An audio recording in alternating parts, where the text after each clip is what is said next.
అలవాటు దయలేని నియంత. హాని చేసే అనుభవాల నుంచి దూరంగా ఉండమని చెప్పే ఆజ్ఞలు మామూలుగా ఉపయోగం లేనివి. ఫలానా పని చేయవద్దు అని మీరు ఒకరికి చెప్పండి, వెంటనే అతడు ఆ పనినే చేస్తానంటాడు. తినడం కూడదని చెప్పిన ఫలాల రుచి మొదట్లో తీయగానే ఉంటుంది, కానీ చివరికి చేదు అవుతాయి.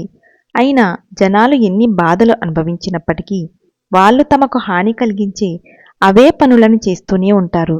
ఒక ప్రత్యేకమైన ఇంద్రియానుభూతి మీద మీరు ఇష్టం ఏర్పరచుకుంటే ఆ అలవాటు నియంతలా మీ బుర్రలోనే కూర్చొని అలా చేయడం మీ ఉత్తమ ప్రయోజనాలకు వ్యతిరేకం అయినప్పటికీ దాన్నే చేయమని మిమ్మల్ని ఆజ్ఞాపిస్తుంది. మీరొక పనిని తిరిగి చేయాలని కోరుకోరు, అయినా దాన్నే మీరు చేస్తారు. మీ చెడు అలవాట్లకు బలయ్యే స్థాయికి మిమ్మల్ని మీరు తెచ్చుకోవడానికి ఎన్నడూ ప్రయత్నించకండి. ఏ అలవాటు మిమ్మల్ని నియంత్రించనీయకండి. మీ మీద మీరు ఆధిపత్యం కలిగి ఉండండి. ఒక నిర్దిష్టమైన ఇంద్రియానుభూతిని కోరడం అలవాటుగా మారినప్పుడు ఆ కోరికను ఆపడానికి అదే సరైన సమయం.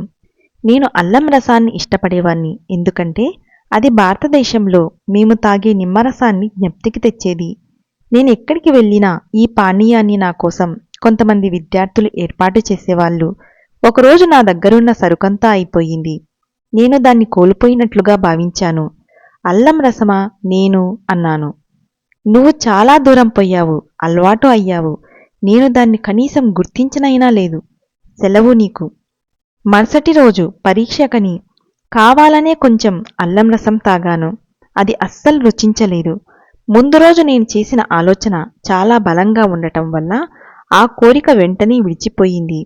నా దగ్గర నుంచి తీసుకుపోయిన దాన్ని కాని, నాకు నేనుగా విడిచిపెట్టిన దాన్ని కాని నేనెన్నడూ కోల్పోను.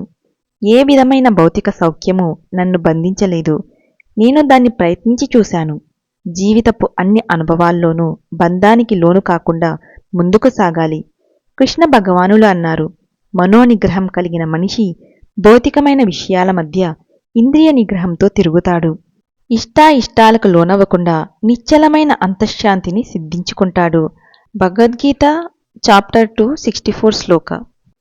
నాకు మెత్తటి పరుపు కావాలి, దిండు కావాలి, వేరే ఏదో కావాలి అని మీరు అనుకున్నప్పుడల్లా గుర్తుపెట్టుకోండి, మిమ్మల్ని మీరు బానిసత్వంలోకి నెట్టుకుంటున్నారు. మీ సంకల్పశక్తి, విచక్షణ ఇంద్రియ బంధనాలలో చుట్టుకొని బందీ అయినప్పుడు మీరు దేవుడి అనంత సామ్రాజ్యాన్ని కోల్పోతారు. భగవంతుడిలో తాను పునరుజ్జీవితుడైనప్పుడు అనుభవించిన సర్వోత్కృష్టమైన పారవశ్యాన్ని యేసు ఇంకా ఆనందిస్తూనే ఉన్నాడు. కాని అజ్ఞానంలో జీవించే వాళ్ళు కోరికల ఒత్తిడికి లోనయ్యి ప్రాపంచిక ప్రలోభాలను నిగ్రహించేదాకా ఒక జీవితం తర్వాత మరొక జీవితాన్ని పొందుతూనే ఉంటారు. మీ నిజమైన ఆనందానికి ఏదీ హాని కలిగించకుండా మీరు జాగ్రత్త పడాలి.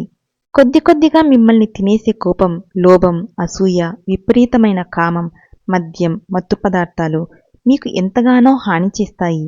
ఎందుకంటే అవి ఆత్మానందాన్ని సాక్షాత్కరించుకోనీయకుండా అడ్డుపడతాయి. మీరు నిజంగా సంతోషంగా ఉండాలనుకుంటే ఇంద్రియ శక్తులను విచ్చలవిడిగా ఎన్నడూ దుర్వినియోగం చేయకండి.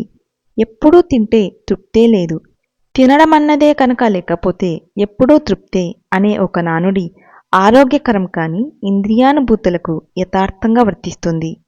Thank you.